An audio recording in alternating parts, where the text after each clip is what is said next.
Here is a video on how to reset service light or oil change on Audi A6 C8, 2019 to 2025, in just 3 easy steps. 1. Turn on the ignition by pressing the start-stop engine button once.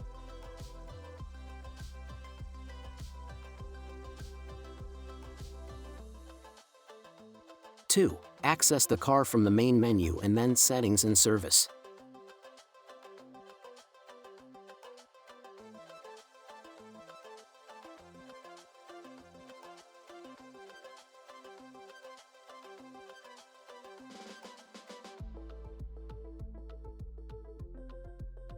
3. Then select Service Interval and then press Reset to reset the oil change.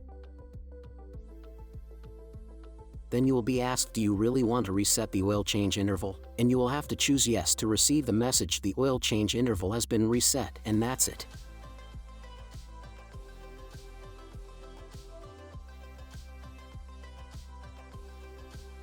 If you have any suggestions about new tutorials, you can write us in the comments section.